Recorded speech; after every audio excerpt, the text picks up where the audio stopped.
Pampa Debates. Oferecimento GBUX, Previdência e Seguro de Pessoas. A proteção certa para a sua família. Unimed Porto Alegre, cuidar de você. Esse é o plano. E Biscoito Zezé, carinho que vem de família. Estamos iniciando aqui mais um Pampa Debates. Ricardo Alfonsinho, Brigadeiro Raul Ferreira Dias. Muito bem. Doutor Giovanni Cherini, nosso deputado. Prazer estar aqui, hein, Cherini? Prazer é meu. Encontrei esse homem no Shopping Brasília. Eu lá no cantinho, tomando café, esperando para ajustar uma camisa. Ele vem com os olhos marejados. O que eu faço na minha vida? Eu digo, segue os rumos do teu próprio coração, desembargador. Aí então já tem a resposta.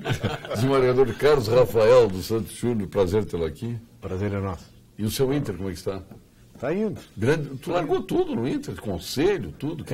Eu renunciei ao cargo de conselheiro. Te decepcionou? E atualmente sou auditor do Tribunal de Justiça Desportiva da Federação de Futebol do Rio Grande do Sul. Foi tu que suspendeu o William, então? Um dos. É? Um dos. Pô, o pessoal do Grêmio se queixa, hein? Embora um ex-presidente do Grêmio, que atua numa emissora co-irmã da Rede Pampa, tenha me alvejado, vamos chamar assim, né? Com vários impropérios em razão de eu ter inicialmente concedido o chamado efeito suspensivo ao William. E foi muito engraçado até. E eu sempre lembro de uma coisa, Paulo, colegas da mesa, e aproveitando para dar um abraço em cada um de vocês, daquela circunstância, quando a gente não tem argumento, a gente desqualifica o interlocutor. E eu fiquei então muito contente. Eu me senti elogiado pelo Cacalo naquele episódio. Mas enfim, hoje estou trabalhando. E o Nestor, como é que ele te tratou nas entrevistas? O Nestor é um grande amigo, é um homem sanguíneo, não é? É um homem forjado na luta, na briga, a gente tem que respeitar. Aprendeu com o Esperoto a brigar? Então. Tem escola. Então, tudo bem. Meu perfil é mais conciliador. O Esperoto tem uma briga boa agora. A doutora Cátia Abreu quer voltar para a CNA. Como é que eles vão fazer, Cherini?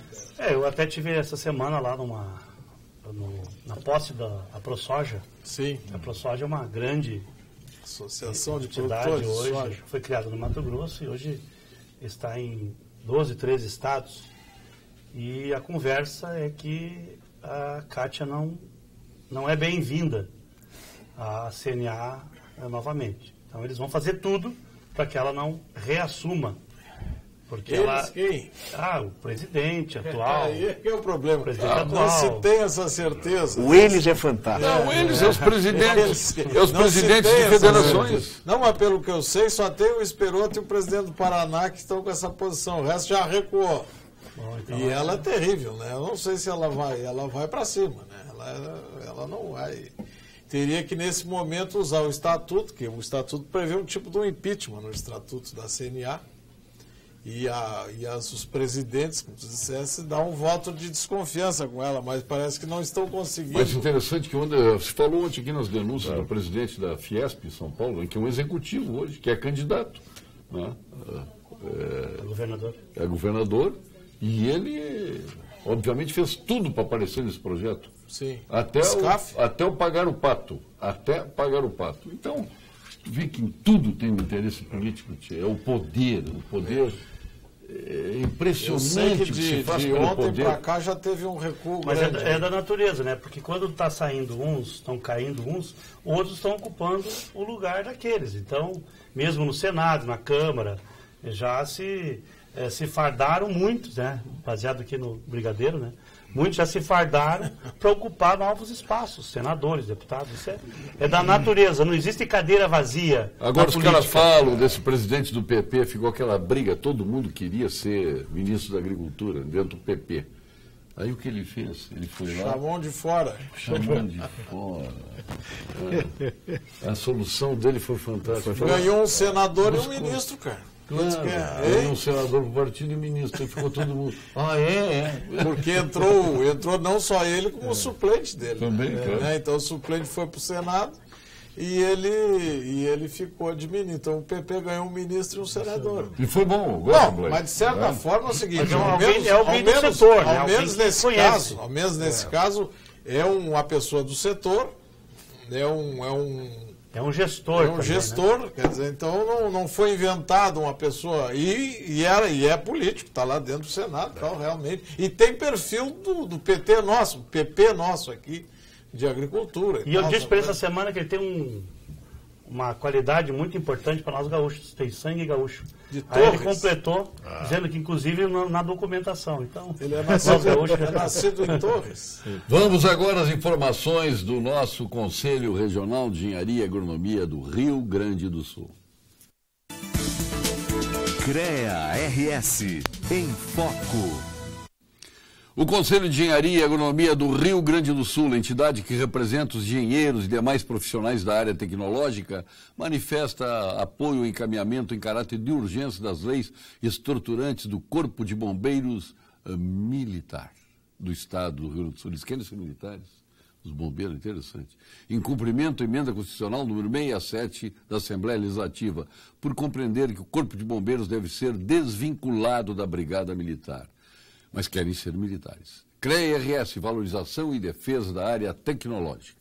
E vamos também à boa notícia do Conselho de Arquitetura e Urbanismo do Rio Grande do Sul, o CAU-RS.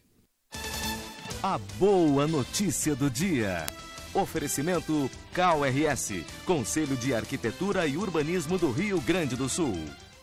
No mês de maio, a arquiteta e urbanista Carla Rietti, agente de fiscalização do CAU-RS, visitou diversas cidades do interior do estado. Na primeira parada fiscal, ele esteve no município de Candelária, na Expo Cande, e depois em Venâncio Aires, na Festa Nacional do Chimarrão, a FENACHIM. As feiras foram visitadas um dia antes da realização dos eventos e entre os itens fiscalizados estiveram a montagem e existência de responsável técnico para a realização de todas as atividades, como projeto e execução dos estandes, palco, sonorização, eletricidade, juntamente com o plano de prevenção e combate contra incêndio. Na FENACHIM, a fiscalização foi realizada em conjunto com o fiscal Aloysio Frederico Butzki, do CREA-RS. E não esquecendo, viu, Cherini, a Unicred, a instituição financeira cooperativa que acredita que estar bem é estar junto. Por isso, está sempre ao seu lado, transformando investimentos em resultados e oferecendo as melhores soluções para você transformar as oportunidades em conquistas. Porque quando você coopera com o Unicred, todo mundo coopera a seu favor. Unicred, mais valor para você. E vamos agora, Dr. Carlos Rafael, viajar ao Rio de Janeiro, ao Copacabana Palace. Fala nisso, vamos. Eu fico aqui esperando ele. Mas muito caro levar vocês para o Copa. Aí eu vou ter que falar com o Eduardo Cunha. Mas vamos viajar, vamos. Eu vou falar com o Eduardo Cunha. Não. Então vamos à Vinícola Laurenti, este magnífico comercial produzido por Gilberto Schwartzman. Eu produzo o espumante e ele produziu e foi o diretor deste comercial magnífico. E veja a qualidade dos franceses que aparecerão no vídeo. Vamos a ele.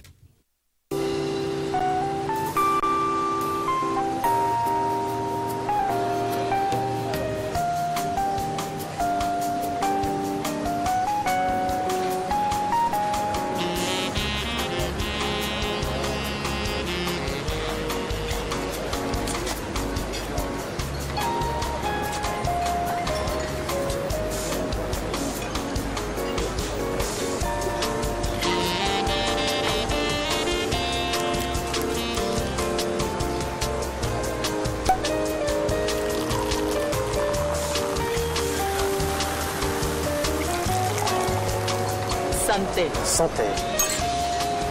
Un champagne français. C'est brésilien.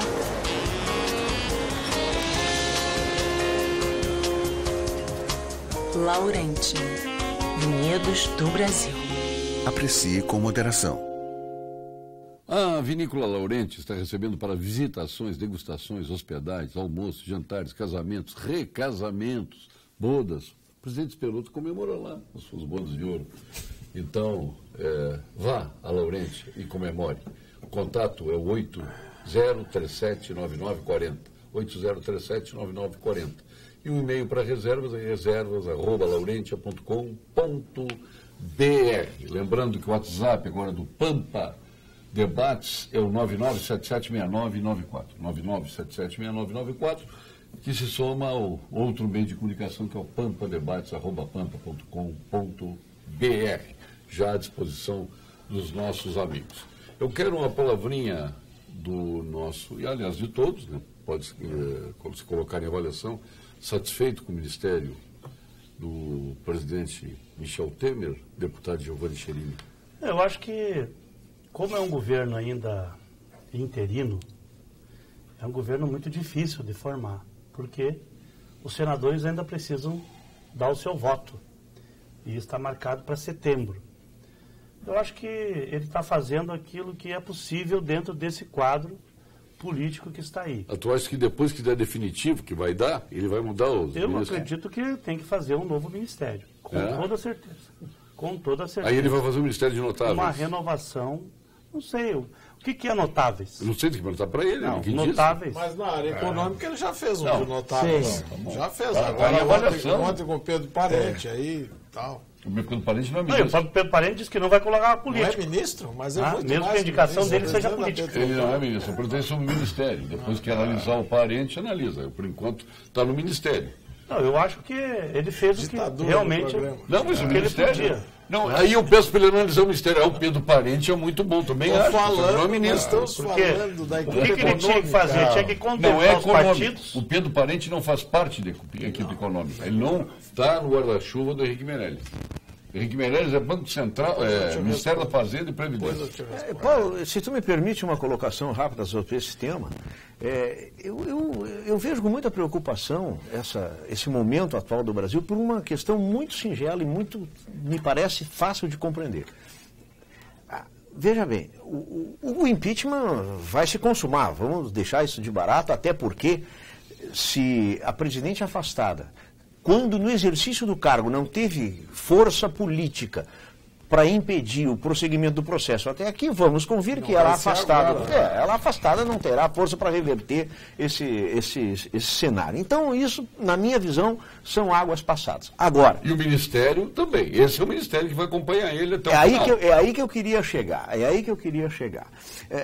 O que aconteceu de início? Parece que havia uma certa euforia pela troca de governo que era, aspas, afastamento do PT, que se dizia, que isso seria a panaceia para todos os males brasileiros. Pois bem, o que eu já vejo é que uma semana depois do afastamento da presidente, hoje, não sei se os companheiros de mesa viram o mercado financeiro hoje. O mercado financeiro, pela primeira vez nos últimos meses, caiu tanto a Bolsa como as moedas estrangeiras. Desvalorizou o dólar, o euro e desvalorizaram e a Bolsa o índice Bovespa caiu também. Hoje? Mas na semana que significa? Mas veja, o que eu quero refletir é o que significa isso. Será que a lua de mel acabou? Não, a Bolsa não tem esse retrato, não mostra esse retrato. Perceba que existe uma pressa. Até agora foi o termômetro. Era a palma de olha o que está acontecendo. Dólar dispara, mercado cai, o mercado definidor. Agora não é mais o mercado. Não, senhor, é que o mercado está muita gente ganha dinheiro com isso. Eu não tenho dúvida. Mas não sou eu que estabeleço o parâmetro. Paulo Sérgio, ontem ela subiu mais de 1%. Né? Hoje caiu 0,82, está aqui. O que subiu caiu. Menos um pouco caiu hoje. E isso aí depende. Aqui, ó, tem ação que subiu 6,53 aqui, ó. Gerdau até, inclusive, 2,47. Então, é essa reflexão que eu queria propor, exatamente isso. Então, Afonso, agora faça a sua. O quê? Sobre o Ministério. Não, o Ministério, na área fundamental, fizeram um Ministério muito bom e, como disse o deputado, na outra eles arrumaram para ganhar o impeachment, que eu acredito que não sobreviva ao momento que ele for confirmado. Mas eu precisava fazer isso para o impeachment? O impeachment já está aí, já está certo. Só que tem dois ministros que é a prova do arranjo. Um ministro, filho do Jader Barbalho. O Jader Barbalho votou contra o impeachment. O que ele fez? Juntou para fazer com que aliás, internamente para garantir a aprovação. Aí, todos são filhos do pai, mas tem 5 filhos de caciques da política. É triste. Aí, Paulo, é a arte. A política é sempre a arte do possível. Eu quero fazer uma observação ao seu respeito. O senhor vestiu verde e amarelo, foi lá para o Parcão. Sim, fui. Derrubou a Dilma. O senhor está satisfeito com o resultado? Depois da derrubada? Eu te digo o seguinte, Paulo. Eu fui, toda a minha família foi. Certo? Então, porque o que nós queríamos era a oportunidade que nós não estávamos tendo.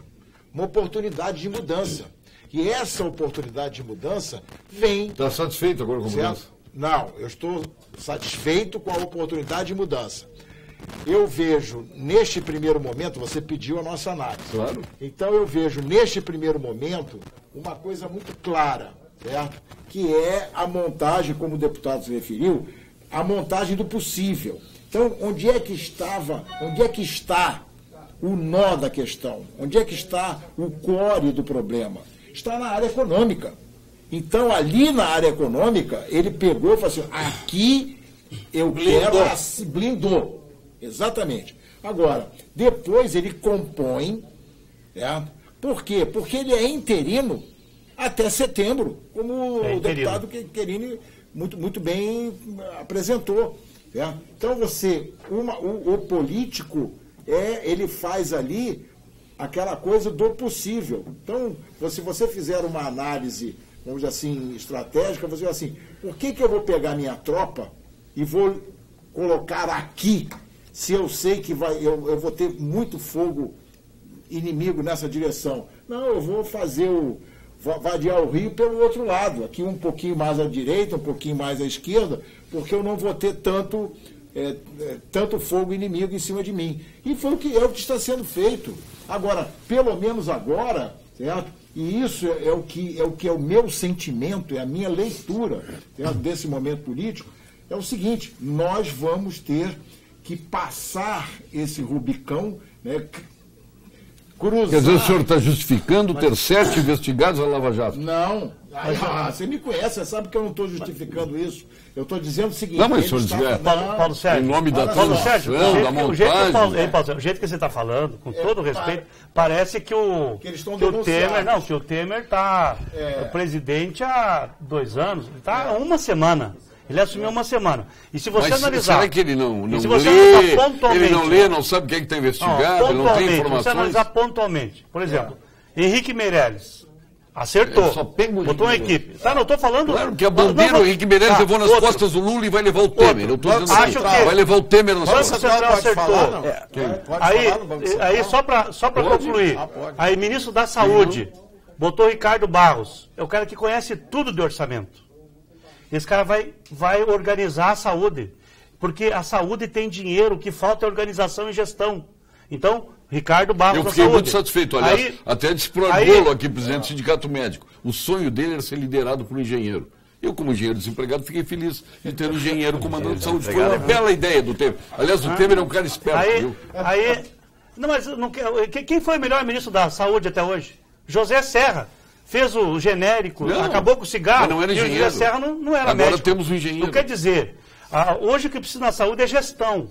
Aí o ministro da Agricultura, também eu acho que acertou. Da Educação também é um gestor, Mendonça Filho. Então eu acho que no núcleo duro do governo, é um governo diferente do que estava até então. E a sociedade não tinha acesso. Esse governo tem facilidade. O Henrique Eduardo Alves é diferente. Ali ninguém foi ministro de ninguém. Aí tem alguns arranjos políticos que tem que ser feito. E que a Dilma fazia com 21 no Lava Jato. 21 ministros no Lava Jato. Agora tem menos, tem 7. Acho que não deveria ter ninguém. Tinha 21 e 36. Não deveria agora ter tem 7 e 24. É um terço. Como é que é, engenheiro? Faça essa proporção aí, diminuiu ou um terço. Diminuiu ou aumentou? Eu acho que não devia ter ninguém. Porém, essa é a decisão do presidente. O que eu quero, como o nosso Raul aqui... Tu gostou do teu líder escolhido agora? Eu acho que isso também é um erro. Esse é um erro. Mas, pelo menos, nós vamos ter diálogo com esse líder. Coisa que no líder do PT nós não tínhamos. Era uma dificuldade enorme. Quem era o líder do PT até então? Teve vários. José Guimarães. Quem é o José Guimarães? Irmão do José Genuíno. Então, aí você já tira. E o Pisciani? O Pisciani virou ministro por um acerto para tentar se resolver. Não, eu era o líder. Por que tu não falou no Pisciani? Mas eu falei antes. Esse governo tem erros.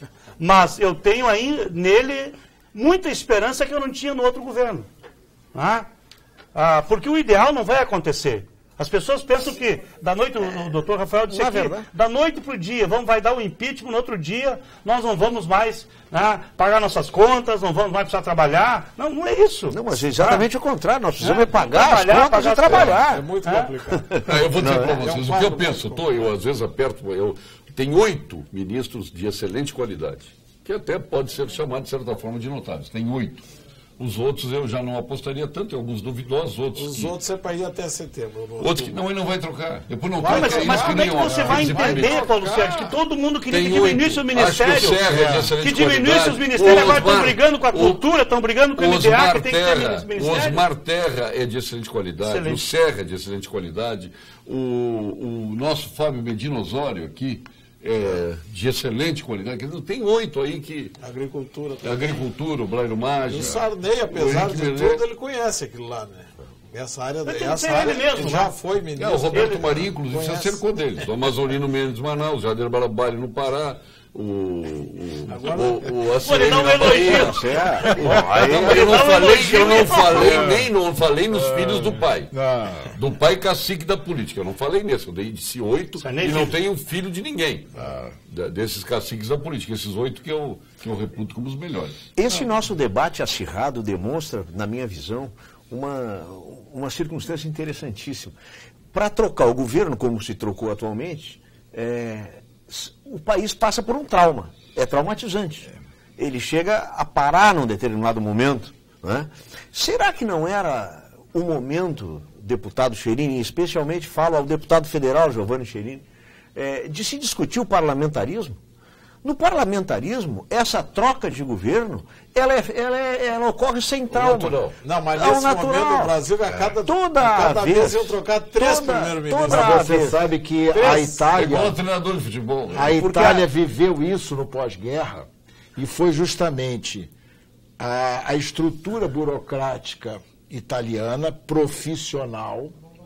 Eles chegaram a ter, durante alguns períodos, governos de uma semana. Mas para isso, doutor Rafael, tem mas que sem trauma. A troca é sem trauma. Porque só para mim concluir... exclusiva. Porque toda a vez... Parabéns aos dois, então. Porque toda a vez que o governo perde a confiança do parlamento, do parlamentarismo, toda vez que o governo perde, o presidente, no caso, perde a confiança do parlamento, ele é substituído sem traumas políticos. E nesse caso do impeachment, na minha concepção, eu não sei se vocês concordam, houve fundamentalmente uma perda de confiança da presidente, do parlamento na sua presidente, o Congresso. E do próprio povo. O Congresso. Do próprio povo. Eu até afasto isso, Paulo, porque tinha gente na rua de um lado, uns de vermelho, outros de verde e amarelo. Muito mais do outro lado do que de um lado. Eu não tenho dúvida disso. No Rio Grande do Sul era 90%. Eu diria, era visível. A grande maioria do povo foi às ruas pedindo a mudança. E a mudança passava pelo impeachment. Pela queda do Cunha também. Certo? Pela queda do Cunha, porque esse grupo do qual eu me insiro... Não significa que queria o Temer. O problema era a mudança. Certo? E nós não temos bandido de estimação. Quem tiver devendo vai pagar. Um abraço ao Major Brigadeiro, pessoa muito inteligente. Precisamos muito desses homens do nosso país. A Ivone de Portão. Obrigado, Ivone. E fã-clube. Não, é porque você sabe que quando eu venho aqui, eu tenho imenso prazer em vir aqui, mas eu procuro ser coerente. E nessa minha posição, certo? Eu digo o seguinte, eu sou parlamentarista convicto, certo? Só que, é como o doutor Afonso falou, se nós não tivermos uma constituinte exclusiva, nós não vamos fazer. E sem necessidade de filiação partidária. Não pode ter reeleição. Rogério Bosch, é justo a presidente ter sofrido o impeachment devido à economia, pedaladas fiscais, que o FHC também fez, o próprio Temer durante a ausência da presidente? Mas se for assim, governadores também teriam sofrido impeachment. Isso aí foi tudo balela. Pedaladas fiscais foi balela, não tem nada a ver. Foi todo o resto. Mas Paulo, foi exatamente isso que nem falaram. Exatamente, só porque o Congresso quis substituir a presidente. Ponto. Não é que o Congresso quis, é que a situação econômica do país é de tal tragédia que, em função disso, tinha que achar um motivo para derrubar. Exatamente. E também a metade do governo... Senão passaria as pedaladas sem problema. Começou com o José Dirceu, 23 anos de prisão. E agora o próximo. De novo. E agora o próximo. De novo. Você sabe 23 quem... de novo. Novamente. Então, quantos líderes do governo presos? Eu tenho notado... Quer dizer, não tem como você ficar fechado numa redoma de vida e não saber o que os teus assessores estão fazendo. Isso é a coisa mais... Então, para alguém ser considerado corrupto, ele tem que ter pego uma malinha de dinheiro e mostrar. Essa é a realidade que no Brasil se apresentou. Se você tem responsabilidade pelos teus ministros, você tem responsabilidade pelos teus líderes, se os teus líderes estão indo para a cadeia, se os teus ministros foram para a cadeia, você não tem culpa nenhuma, não vi nada. Que isso? Isso tem que acabar. Você tem responsabilidade sim. Você, no mínimo, é conivente com isso. Miguel Santos, que Paulo Sérgio respeite quem tem opinião diversa da sua. Por favor, Miguel Santos. Parabéns. Eu agradeço a Miguel. Eu não posso ter a minha opinião. Ele não deixa a gente falar. Eu não posso ter a minha opinião? Pode, Paulo. Então, isso aqui é debate. Eu não sou apresentador, eu sou debatedor. Então, pode continuar. Mas debatedor. Eu sou debatedor. Que bom. Parabéns, com a WhatsApp tudo fica mais fácil, até para me xingar, tá bom. Olha, gente, nunca tinha visto o Lula tão acabado. Pensei que ia dar um treco nele quando a Dilma desceu. O que eu acho impressionante o PT está utilizando aquela melhor defesa é o ataque. Eu só tenho visto os deputados do PT, hoje ainda vi Só sabe chamar de golpista. Não é só golpista. Eles falam de coisas assim, a comunidade internacional está revoltada contra o golpe no Brasil. Mas quem é a comunidade internacional que eu não conheço? Venezuela, Cuba aí. Aonde eles levaram o dinheiro do BNDES? Aonde eles levaram o dinheiro do BNDES? Para Bolívia, para Angola, para alguns países da África, para Cuba. Esses aí estão defendendo o governo, que eles querem mais dinheiro. Nós aqui em Rio Grande não conseguimos fazer o porto de Rio Grande, mas lá em Cuba tem um porto maravilhoso financiado pelo BNDES. Iam fazer aqui no Uruguai, do lado do nosso de Rio Grande, para concorrer com o nosso. Iam financiar. Aí a grita foi tão grande, não, vamos fazer um porto como é ali em... Eu sei, ali no Rio. Ali. Logo em seguida, ali da Nós não temos metrô em Porto Alegre, mas financiaram o metrô na Venezuela. Depois ali onde já tem... O BNDES financiou o metrô na Venezuela. Porto Alegre não tem metrô. E aí? Esse é o governo? Um dinheiro a 2% de juros ao ano? Dinheiro do povo, do FAT? Então, essas coisas todas derrubou o governo. Esse governo morreu. Essa visão do Estado, né, daquele partido que se une aos grandes empresários, certo, para o projeto de poder, a última vez que eu vi isso na história foi nos anos 30 e nos anos 40 na Alemanha e na Itália. Foi ali que foi... Fascismo. Olha que eu vou ter que interrompê-los para atender aqueles que me criticam, que eu interrompo a maioria das vezes para ler e-mail e WhatsApp aqui. Achasse um cirurgiano aí, não acredito. Não boto cirurgia para mim, eu não boto. Aliás, tem muito mais do que crítica, mas eu boto os que me criticam, não há problema. Não tenho medo de crítica, eu gosto das críticas. Mário de Camaquã, boa noite, parabéns pelos notáveis do debate. Minha opinião, a Dilma caiu por falta de comunicação. Quer dizer, não sabe ouvir, interpretar o que é certo ou errado. Olha o que eu ouvi ontem no grupo de mulheres do Jornal Nacional. O Jô Soares. Foi no Jô Soares? Deve ser. Na época da Dilma, não havia diálogo. Outro detalhe, o documento que a embaixada norte-americana classifica a Dilma na época da Hillary Clinton. Então, não escrevo aqui. Aí fala da Joana d'Arc, da subversão e... como se tornou chefe da Casa Civil e por aí vai.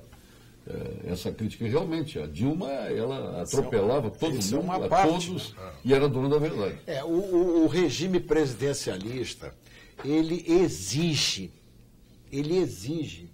o presidente o presidente é o líder. Sem dúvida. O presidente é aquele que dá o caminho. O presidente é o orientador. Certo? E isto nós não tivemos. Com todo respeito. Mas eu acho... Nós não tivemos. Se me permite, mais do que isso, mais do que dar o caminho, ser o orientador, no caso, o que faltou ao governo anterior, e eu não concordo que o governo esteja terminando, está nascendo, ao contrário, não está morrendo, está nascendo, o novo governo. Né? O governo anterior, o que não teve foi a articulação no Congresso. A articulação no Congresso. Talvez isso esteja dentro da comunicação que se está porque não tinha habilidade. Mas faltou não tinha habilidade para liderar. Sem dúvida nenhuma. O deputado Xerino vai me confirmar essa notícia. Teve um jantar que o PDT foi convidado no Palácio, que o Afonso Mota foi como líder, não sei se o senhor estava junto, que a Dilma desmarcou depois de estarem lá, serviram uns canapés ali, disse, olha, voltem para já estavam servindo vinho, canapés, eu já estava sentado, eu nunca tinha chegado naquele palácio, eu já estava me aquerenciando ali, o cara grosso do interior, eu já estava me aquerenciando ali, olhando a piscina, aqueles negócios, aí quando eu vi, veio uma notícia, no Alvorada, primeira vez que eu fui lá, né? E aí suspendeu o jantar. Aí marcou um outro jantar. Não, mas ela não apareceu para suspender, ela mandou alguém dizer. Segurança, não veio nem o ministro. Bancada do PDT estava lá para jantar. A única vez que nós fomos convidados. O André Figueiredo não estava lá? Não, ele era deputado. Ele não era ministro ainda. Era deputado, foi lá. Aí depois que ele virou ministro, aí ela marcou uma outra janta. E ela falou 2 horas nessa janta. Falou 2 horas. E nessas 2 horas ela falou da importância da Petrobras para o Brasil. Né? Desde o histórico da Petrobras e tal. E não pediu apoio para ninguém e não deixou mais ninguém falar.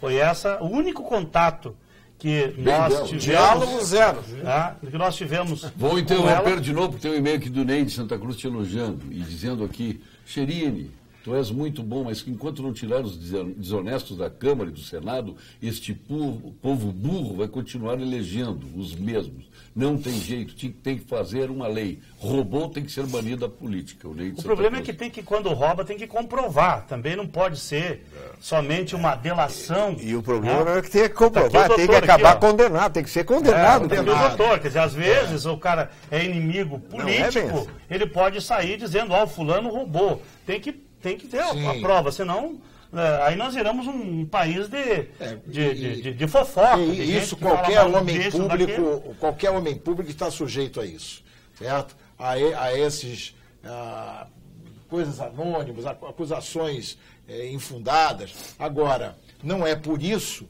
que você vai simplesmente taxar a pessoa como um bandido. Não é. Agora, na hora que ele é condenado, ele não pode ser herói do povo brasileiro, não. Certo? Ele ali deixou de ser. Concordo. Ali ele é simplesmente um condenado pela justiça.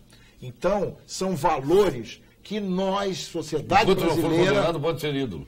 Não. Olha só. Ali ele já estava condenado. E aí se faz um discurso, né, dizendo que ele é herói do povo brasileiro. Não é. Ele ali era só um criminoso condenado. Berenilson, olha aqui, gostaria de fazer uma pergunta aos membros da mesa. Qual é a chance da repatriação do dinheiro desviado através dos corruptos? Isso já está acontecendo. 100%? Isso é a Operação Lava Jato. 100% não. A Operação Lava Jato é a operação que mais está arrecadando recursos que foram desviados. O percentual é pequeno, mas de qualquer sorte é significativo. E os do Eduardo Cunha, será que vem aquela grana? Tá reservado, eu suponho mas ele não tem. Mas está bloqueado. Ele usa o furtuário. O trust está bloqueado. Sim, mas ele usa o furtuário. Não, isso essa história da conta no exterior do Eduardo Cunha é sensacional. A conta não é dele. A conta não é dele, realmente não é dele.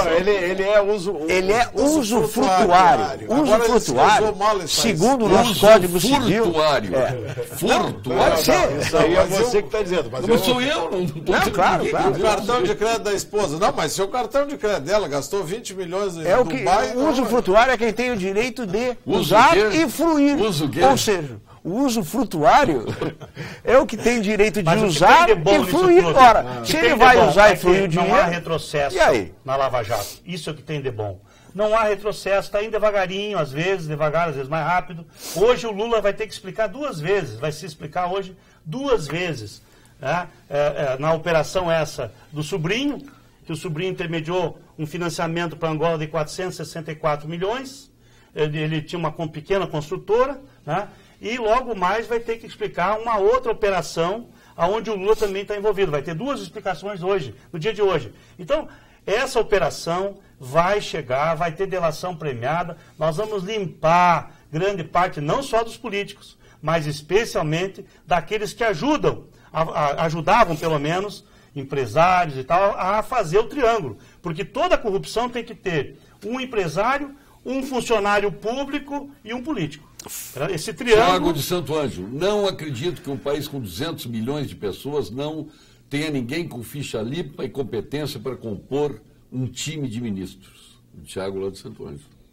E claro que tem, mas as vinculações, as obrigações, os compromissos acabam. Olha só, não estou defendendo, mas alguns, por exemplo, deles que estão já e foram colocados como ministros, eles foram citados em algumas conversas e algumas delações. Não tem denúncia. Citados. Não tem nem denúncia. Nem denúncia. Quando o ministro se torna réu, não há dúvida nenhuma que ele não pode ser ministro. Não tem denúncia. Nenhum deles. Mas não tem nem denúncia. Quanto mais, quer dizer, não foi aceita a denúncia, né? Não foi aceita a denúncia. Acho que nenhum tem. Porque nem a denúncia existiu.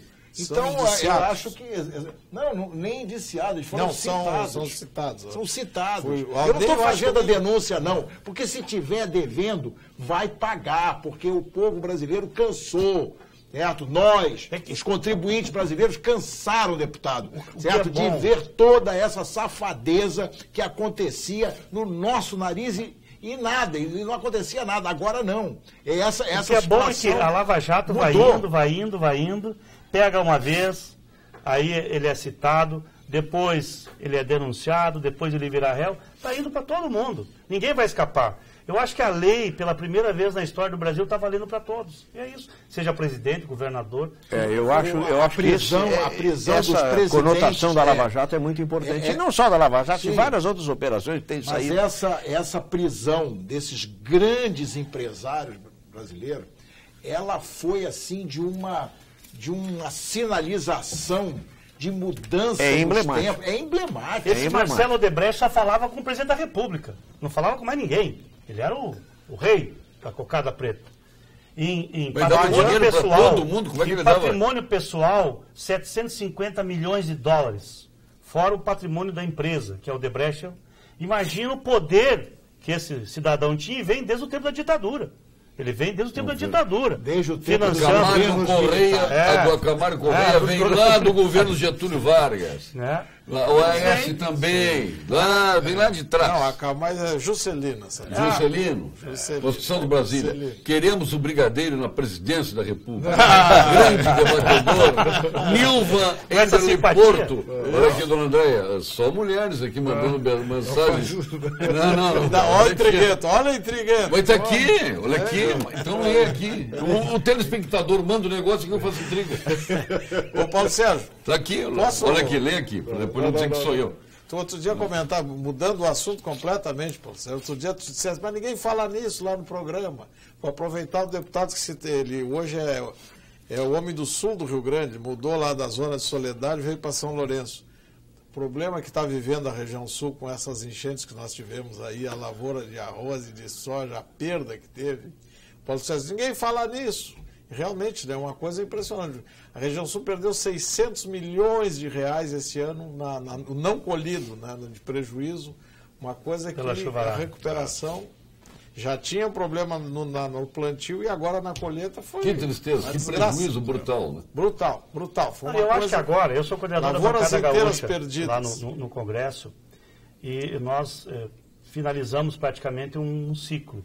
Agora nós estamos começando uma nova esperança no sentido de poder encaminhar essas coisas e ter solução. Curso. Ter andamento. O que a gente não conseguia mais isso. Infelizmente, o governo Dilma acabou já desde que ela assumiu esse segundo mandato. Ela não conseguiu governar mais o país. E não foi pela oposição. E aí vou dizer, pela falta de diálogo. ela não é uma pessoa de diálogo, ela não é uma pessoa de atravessar a rua. Nem a carta, aquela de início de governo. Não teve um lance de humildade sequer. Nem gesto de humildade. Um gesto de humildade sequer. Nada. E ela saiu dando cotovelaço ainda, todo mundo viu. Se aconteceu com essa gravidade na região sul, na fronteira oeste também. Né, com menos gravidade, mas também tem uma perda grande que vai ter um reflexo. Não, e a região sul que já vem sofrendo.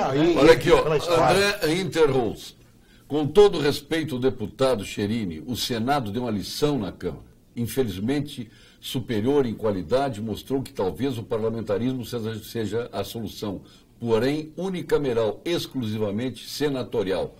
O André lá de Panambi. Não, respeito à opinião, acho que realmente, quando uma pessoa chega ao Senado, supõe-se que ele é superior a um deputado, até porque ele tem 8 anos de mandato, ele já foi governador, ele tem um aprendizado muito maior.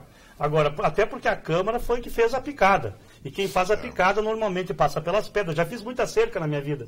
E para te fazer cerca, você tem que cortar, tem que fazer, preparar. E tu pega o pior. Depois que está aberto, é fácil. Então, todas as críticas que o Senado ouviu, as críticas, por exemplo, naquilo que muitos deputados diziam, eu quero mandar um abraço para minha mãe, para o meu pai e tal, que foi muito criticado no Brasil inteiro, era a prova de que esse voto era um voto da família. Porque eu ouvi das minhas filhas, por exemplo, o voto da família. Eu ouvi das minhas filhas, pai, você não tem dúvida, né? No que você vai votar, tem que votar a favor do impeachment. Então, o voto foi da família, os amigos, quem ligava, o Ney Mânica lá me ligando toda hora, deputado, como é que é esse voto? Então, as pessoas mais... Amigos... Teve até chuvas de confete, amigos que mandaram mensagem no celular dizendo assim, ó, se tu não votar a favor do impeachment, não precisa mais aparecer na minha casa. E os papagaios de pirata. E os papagaios de pirata. O deputado Gaúcho, eu presenciei essa discussão do deputado Cherini pelo WhatsApp num grupo que nós participávamos aí. Né? Também sou parlamentarista. Uma pergunta aos juristas e ao brigadeiro. Será que não temos que ter políticos e povo melhores preparados, principalmente políticos melhores e mais idôneos? Abraço, André. Isso vem da educação. Claro que temos que ter melhores, mas melhores em tudo. Nós precisamos melhores advogados, nós precisamos melhores políticos, nós precisamos melhores professores, melhores governantes, melhores empresários, nós precisamos melhorar em tudo. Isso vem da educação, não da educação de casa. A educação de casa te traz valores. Por isso a família tem que ser preservada. Base. Entendeu? A família não pode ser destruída. A família tem que ser preservada, porque é ela que te dá os valores. Foi do meu pai e da minha mãe que eu aprendi os meus valores. A caserna me ensinou outra coisa, me ensinou o dever, me ensinou a responsabilidade, mas os valores eu trago da minha casa. Mas tem uma coisa que me ensinou também, companheirismo e lealdade. Sim, claro. Inclusive a coragem moral.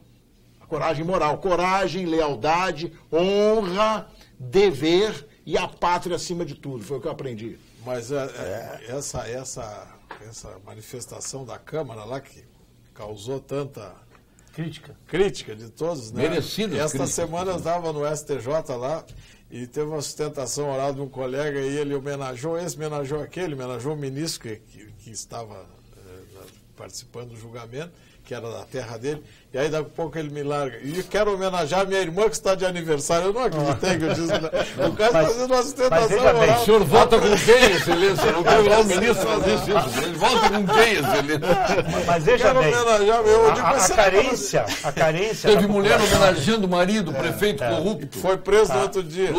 A carência da população era tamanha que a audiência foi maior do que a Copa do Mundo. A audiência dos votos na Câmara, maior que a Copa do Mundo. Os jovens se interessaram por política a partir do impeachment. Mas quem é que deu esse dado? Não vi pesquisa do Ibope. Não, mas todas as... O único organismo que pesquisa isso é o Ibope, nacionalmente. Então, eu vou te dar uma. O meu voto que eu botei no Face, 1 milhão, está chegando quase 1.500.000 visualizações. Isso não significa audiência, estou falando de audiência. Audiência. Os meios de comunicação nunca tiveram tanta audiência quanto a votação do impeachment. As pessoas amanheceram, madrugaram, coisa que no futebol não faziam isso. Teve tudo, teve cusparada, teve foguete, na verdade, foi um mas é a prova de que o cara povo... levou um filho, não podia estar ali. Houve a participação do povo. É a prova que o povo tem que escolher melhor. Só que acontece o seguinte... 70% das pessoas que votam em deputado, 70%, Depois de 30 dias que votaram, não lembro mais em quem votaram. Você quer? É por isso que eles ficam de papagaio. Que cidadania é essa? Por isso fica de papagaio de pirata, então. Isso acontece mais do que se imagina. Mas eu queria propor uma modificaçãozinha no assunto da mesa para uma manifestação que o presidente Michel Temer fez no dia da posse, em que ele disse: não fale em crise, trabalhe.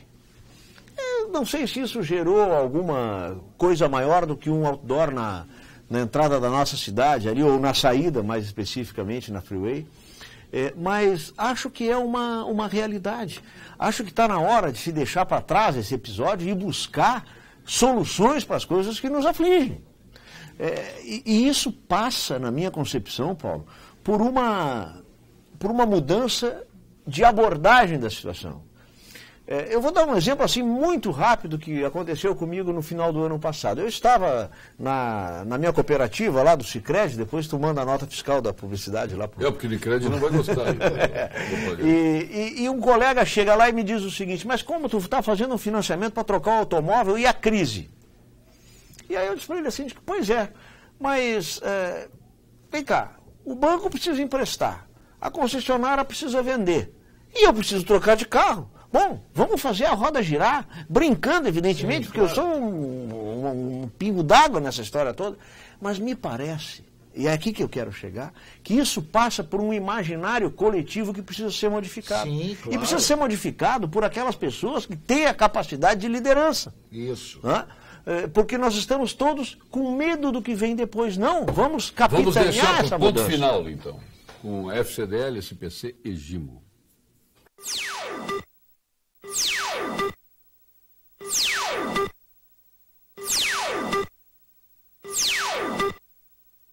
Ponto final. Oferecimento Produtos Gimo, qualidade comprovada. E SPC, a maior rede de recuperação de crédito do Brasil.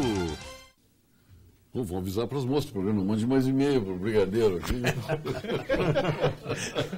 Seu ponto final, Ricardo Alfonso. O meu ponto final é sobre uma audiência pública que ocorreu ontem na OAB, com mais de 90 entidades participando em relação à questão da segurança pública no Rio Grande do Sul e no Brasil, porque participou da audiência, inclusive, o nosso presidente nacional da OAB, Cláudio Lamac. O brigadeiro, inclusive, estava lá e pôde ver as manifestações. Umas 40 entidades ainda conseguiram se manifestar, o comandante da Brigada Militar estava presente, e espero que dali, como houve realmente uma participação maciça e organizada, porque isso que às vezes acontece, tem a movimentação, as entidades se movimentam, mas individualmente não conseguem chegar a um resultado. E eu espero que daquela reunião de ontem, com essa quantidade, e a OAB catalisando esse movimento em relação à segurança pública, e em cima de tudo que se ouviu, que comece a sociedade a se mobilizar em cima disso, porque não é possível mais resistirmos uma situação dessa. Então, achei de uma importância muito grande a OAB ter feito mais esse movimento aí, trazendo a sociedade para debater esse tema, que hoje, para mim, é o mais aflitivo de todos, porque se não resolver isso aí, não conseguimos sair para mais nada. E dali, certamente, teremos resultado, porque a entidade assumiu esse problema para discutir. Brigadeiro Raul José. Eu vou pegar essa deixa aqui do doutor Afonso. Primeiro, parabenizar o doutor Lamáquia e o doutor Breia. Breia pela iniciativa da parte da OAB Nacional, que apoiou esse evento da OAB Rio Grande do Sul. Agora, eu estive lá junto com o doutor Afonso e há que se ter a seguinte visão. Hoje, o crime é um grande negócio. É o negócio mais lucrativo que tem, principalmente o tráfico de droga. De menor risco. De menor risco. Porque as leis são lenientes. A punição é muito branda. Certo? Então, é uma coisa que ganha-se muito dinheiro com um risco muito baixo. Então, sem pagar impostos. Exatamente. Então, tem que fazer mais ou menos a mesma coisa. Ir atrás do dinheiro. Porque se você vende droga, você vai ter que pegar aquele dinheiro e vai ter que colocar em algum lugar. Quem é que está colocando lugar? Quem é que está colocando dinheiro aonde? Quem é que está financiando o quê, aonde? Porque o dinheiro que é gerado no tráfico de droga mas é uma baba de dinheiro. E ninguém fala nisso. Fica todo mundo... Que é um dos crimes organizados. Né? Sim, bota organizado. Certo? São pequenas coisas que nós... Então tem um detalhe.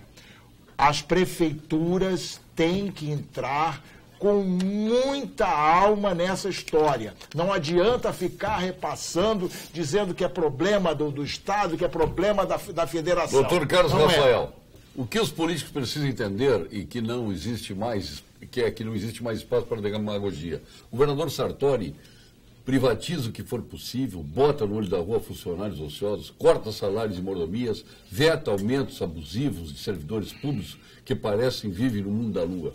Que o senhor terá total apoio de quem paga esta conta, os contribuintes. José Teófilo Bittencourt, seu ponto final. Bem, eu gostaria de exortar mais uma vez os gaúchos em geral ao trabalho. Eu acho que essa fala do presidente Temer, que foi muito tênue e muito passageira, tem um significado muito importante e uma mensagem que nós devemos recolher. Eu vou dar um exemplo muito singelo. O Rio Grande do Sul está atrasado em vários setores. A nossa infraestrutura está sucateada, as nossas comunicações, enfim, tudo no Rio Grande do Sul, talvez pela chamada síndrome do caranguejo, que nós temos muito, a grenalização, os chimangos e maragatos, enfim, aquilo que sempre o que é bom para um é ruim para o outro, nós devemos superar esse estado de coisas. E eu acredito muito na nossa gente e espero que a gente alcance dias melhores em breve, deputado. Tem outro e-mail aqui para o Brigadeiro que eu nem vou ler, senão depois eu sou censurado aqui. Todo mundo de pau em cima de mim. Giovanni Cirino, seu ponto final. Fazer um pequeno protesto que eu vim aqui no programa sempre e saía daqui com as bolachas Zezé. E agora... Os irmãos Ruivo, fala com eles lá em Pelotas, que é da Zona Sul agora.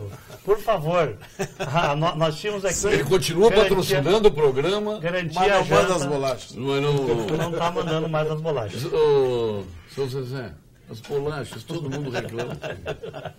Mas eu quero finalizar dizendo que a segurança pública preocupa muito. Mas se todo mundo acompanhar e ver quantos por cento no regime hoje penal é reincidente e vai para o regime semiaberto, vai ver que um dos grandes problemas da segurança pública se chama regime semiaberto. E nós temos um projeto em Brasília... isso foi bem levantado. Que veio de uma ONG de Novo Hamburgo, o Movimento Paz Novo Hamburgo. Nós estamos, em nome da bancada gaúcha, trabalhando para acabar com o regime semiaberto, terminar com as saídas temporárias, aumentar um pouco o regime. Aí a grande pergunta, mas onde é que vai ter cadeia? Nós precisamos construir, nós temos que buscar isso. Infraestrutura. Porque saiu agora essa semana um homem que matou 30 pessoas, progrediu de regime, está no regime semiaberto. O que ele vai fazer? Sequer faz um teste para saber se ele tem condições de sair. Se tira porque não tem lugar mais nos presídios. Essa visão equivocada de que a pessoa, saindo para a rua, ela vai simplesmente se ressocializar. Todo mundo sabe que não. 23% só de quem vai para o regime semiaberto, aí as pesquisas mostram, 23% só que não comete mais outros crimes. Porque é um negócio lucrativo e de pouco risco. Não precisa trabalhar. E aí eu quero encerrar dizendo o seguinte, Brigadeiro. Nós temos que pensar seriamente em trazer a Força Nacional para o Rio Grande do Sul. Eu tenho falado isso muito. Muitos estados, trazer a Força Nacional para cá e discutir com o Exército Brasileiro para que o Exército ajude na segurança pública das nossas cidades. Nós temos que encontrar outros caminhos. Não tem dinheiro, vamos usar aquilo que hoje se gasta sem utilizar o seu potencial. Apesar de todas essas críticas de 90 entidades lá, todas reconheciam o trabalho da Brigada Militar, apesar de toda a situação. A gente reconhece. Está fazendo um belo trabalho agora. A Brigada é a Polícia Civil, não dá para esquecer. Só que é insuficiente. O Diego Rison, de Caxias do Sul, e o deputado Giovanni Cirino, que gostou tanto das manifestações dos deputados, gostou da manifestação do Bolsonaro, o que me diz? Não, eu respeito todas as manifestações. Tem aquele ditado que diz assim, que posso não concordar em nada do que diz, mas defenderia até a morte o direito de dizê-lo. Eu acho que ele está no papel dele, né, o Bolsonaro. Bom, não concordo com a ação que ele faz. Eu, além de não concordar com o devido respeito, não respeito. Não respeito porque ele prega ele prega agora tu não vai falar, ele foi batizado no Rio Jordão agora, hein? Foi lá, botou a cabeça. Ele foi pro Partido Social Cristão. Agora ele foi batizado no Rio Jordão. Agora, olha aqui, meu. Bom, eu acho que ele foi tomar banho da cusparada. Aí foi... O Brasil precisa de equilíbrio, nem da direita, da extrema direita, nem da extrema esquerda. É sexta-feira. Tá? Tem que vir pro centro. Hoje é sexta-feira. O senhor que gosta de energia. Dia Internacional da Cerveja. E hoje é o dia do vinho. Eu vinho. estou indo para Triunfo daqui a pouco. Não é o dia do vinho hoje? Hoje é dia do vinho. Do vinho?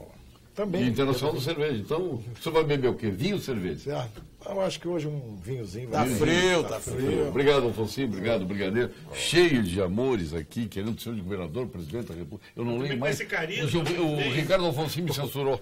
Eu tô... Obrigado, deputado Cheirinho. Obrigado, Carlos Rafael. Venham sempre. Bolacha Zezé, quanto mais come, mais quer. Ô, Silvio Valverdô, do seu Zezé Ruivo, por favor. Olha, está ouvindo, é a voz do povo. Nós vamos sair de bandeiras da Zezé agora, pedindo também Zezé no programa. Obrigado, boa noite.